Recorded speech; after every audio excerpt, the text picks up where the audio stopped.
Rick put down his feeder and jumped to his feet. He was trembling so hard he had to lean against the bare milk-white wall. He shouted, "I remember!" They looked at him, and the gritty mumble of men at lunch died somewhat.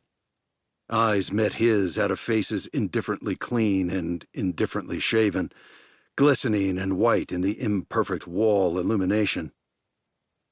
The eyes reflected no great interest, merely the reflex attention enforced by any sudden and unexpected cry. Rick cried again. "I remember my job! I had a job!"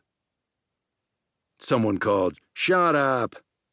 and someone else yelled, "Sit down!" The faces turned away. The mumble rose again. Rick stared blankly along the table. He heard the remark, "Crazy Rick," and a shrug of shoulders. He saw a finger spiral at a man's temple. It all meant nothing to him. None of it reached his mind. Slowly, he sat down.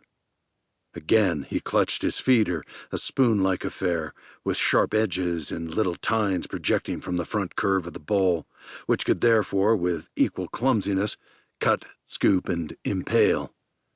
It was enough for a mill worker. He turned it over and stared without seeing at his number on the back of the handle. He didn't have to see it.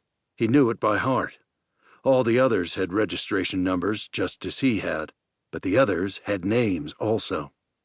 He didn't. They called him Rick because it meant something like moron in the slang of the Kurt Mills, and often enough they called him Crazy Rick. But perhaps he would be remembering more and more now. This was the first time since he had come to the mill that he had remembered anything at all from before the beginning. If he thought hard, if he thought with all his mind. All at once he wasn't hungry. He wasn't the least hungry. With a sudden gesture, he thrust his feeder into the jellied briquette of meat and vegetables before him, pushed the food away, and buried his eyes in the heels of his palms. His fingers thrust and clutched at his hair, and painstakingly he tried to follow his mind into the pitch from which it had extracted a single item, one muddy, undecipherable item. Then he burst into tears, just as the clanging bell announced the end of his lunch shift. Valona March fell in beside him when he left the mill that evening. He was scarcely conscious of her at first, at least as an individual. It was only that he heard his footsteps matched. He stopped and looked down at her. Her hair was something between blonde and brown. She wore it in two thick plaits that she clamped together with little magnetized green-stoned pins.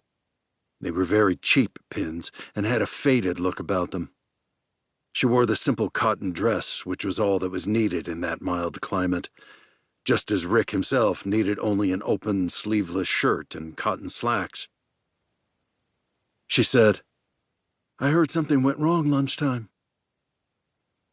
She spoke in the sharp, peasant accents one would expect. Rick's own language was full of flat vowels and had a nasal touch. They laughed at him because of it and imitated his way of speaking. But Valona would tell him that that was only their own ignorance.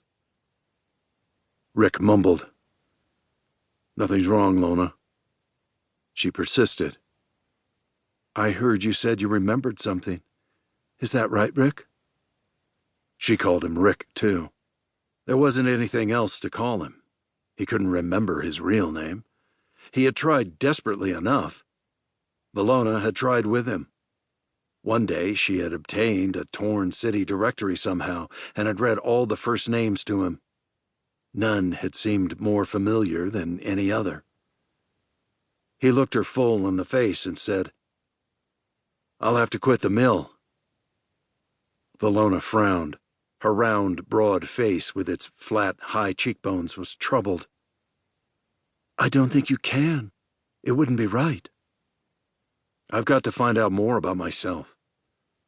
Valona licked her lips. "I don't think you should." Rick turned away. He knew her concern to be sincere. She had obtained the mill job for him in the first place. He had had no experience with mill machinery, or perhaps he had but just didn't remember. In any case, Lona had insisted that he was too small for manual labor, and they had agreed to give him technical training without charge. Before that, in the nightmarish days when he could scarcely make sounds and when he didn't know what food was for, she had watched him and fed him. She had kept him alive. He said, "I've got to." "Is it the headaches again, Rick?" "No. I really remember something. I remember what my job was before. Before!" He wasn't sure he wanted to tell her. He looked away. The warm, pleasant sun was at least 2 hours above the horizon.